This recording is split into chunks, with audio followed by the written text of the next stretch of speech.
Clayton Mitchell. Thank you, Mr Speaker. I'm going to stand and take a call for New Zealand First to the Passports Amendment Bill number 2. And already, David Seymour, you're into it. I'd like to start by just simply saying that, David, if you throw a party and you're the only person that shows up,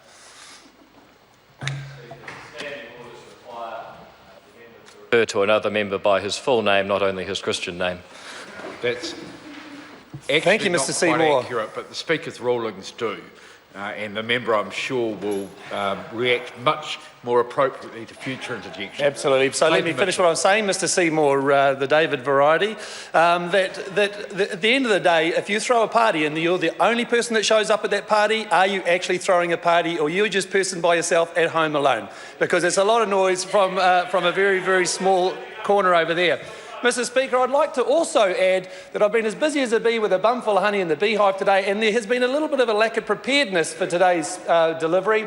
But I dare say I think just about every single New Zealander could stand up and speak to this piece of legislation, because finally we've got a little bit of common sense. I'd also like to say, and I bet you this compliment doesn't come across very often to the Honourable Member Peter Dunn, I apologise, for the simple reason that I commend him for fighting hard to get the cost of those passports down when the Cabinet originally were coming out with a fee of around $225 and bringing that fee down to $180. So I'd like to congratulate him for fighting a good fight for New Zealanders. However, I think there's still more of a fight that needs to be done. And although New Zealand First strongly supports this, in fact, back in 2012, the Right Honourable Winston Peters spoke to this for the first time and was the first party to do so, to say that this was absurd. The reality of cutting back the passports from a 10-year passport to a 5-year passport, when the vast majority of the world, the Western world that was so-called affected by the terror attacks, kept their passports at 10 years. For me, it was an opportunity for this government to revenue collect, to put some money in the coffers, and it was at the expense of the everyday Kiwis. Now, Sarah Dowie also mentioned before about the 77% of Kiwis that have passports. That's fantastic. We are a flightless bird and we do like to travel the world.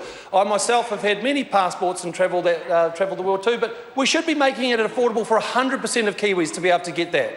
Travel internationally at the moment is probably the cheapest it has ever been, and we shouldn't be excluding any New Zealander from being able to afford that right. Denise Roche says that the cost of the passports over a 10-year period is going to be reduced by nearly $100 over a 10-year period. But if you think about it, the actual cost to put a passport together, doesn't matter if you're doing it for 5 years or 10 years, is the same. So in actual fact, there is no cost saving.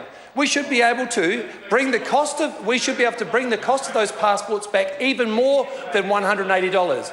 And if you let the grown-ups just speak for a moment there, Mr Seymour, we might give you some positive thinking and some practical and sensible and innovative ideas. So if we're just throwing a little bit of a sling out here, the reality is, at the moment, I think there's 20-odd pages in a passport. If we cut back the number of pages in a passport, because let's be honest, back in the 90s when I was doing some prolific travelling, you used to have to ask for countries to stamp your passport. And even after 10 years, you couldn't actually fill up all the pages in your passport. I mean, it was almost like you'd wear it with a badge of honour how many different countries you went to when you're travelling around Europe. So by simply looking at things practically, we might actually be able to reduce the cost of those passports by the number of pages that are with them. And that might be brought out in select committee. All right? The second point is, I'd like to bring your attention to how quickly this government can react, all right, with the recent retrospective legislation that they've put through with a $1,000 kickstart that they've ripped off the table, backdated it. So we know that this government, when they are in action, can get things done. Now, that piece of legislation didn't suit the vast majority of New Zealanders, but this piece of legislation does. We've been getting a lot of correspondence, and I'm sure Labor have been getting them, National have been getting them, the Greens have certainly been getting them as well, because we have, at New Zealand First, people writing to us to say, why is this piece of legislation taking so long to come through? It shouldn't take this amount of time, 1st of January 2016, to get this through. If we've made a decision as a political movement, and it looks like we've got full support across the table, I would, for one, would be happy to debate this in urgency and take it right through to the end stages to push this through. Now, there'll be supplementary order papers, Mr Speaker, but the reality is there are people here right now in this country waiting to put in their applications for their passports that are wanting to travel that can't, and they're going to be locked into a 5-year passport deal because right now it looks like we are seriously making a move forward for the betterment of New Zealand. So why can't this go into urgency? I urge you to consider that and put that to the House for consideration. Mr Speaker, there are some serious concerns from New Zealand First with regards to a media report that was sent out last week on the 9th of June about the potential doubling up $400 by 2021 for those costs of passports. Those, the cost and the time issue certainly is one of the most fundamental issues that we have to keep up to play with. We understand that the Modernising of the Passports Act 1992 and the 16-year-olds that only get the 5 years, we understand that. I think that's a sensible, pragmatic solution.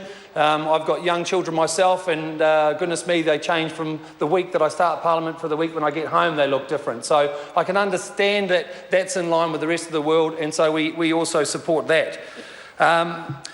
I'd also just like to say, just to finish things off, because again I could waffle on and take up 10 minutes of everybody's precious time back home, but I think the message is clear out there that we're in behind this, is that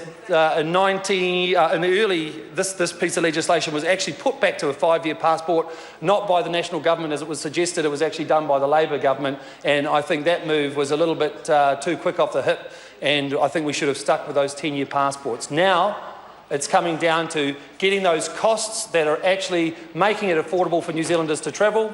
I'm concerned that cost of travelling has been increased with new legislation, that the travel tax that's been put through, $16 out, $6 coming back, for a young family wanting to pop across the ditch to Australia for a week is now up for $100 odd for that family of 4 or 5 family members.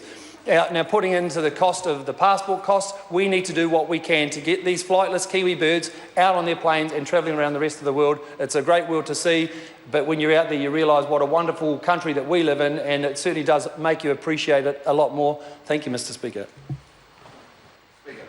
Ian McKelvey.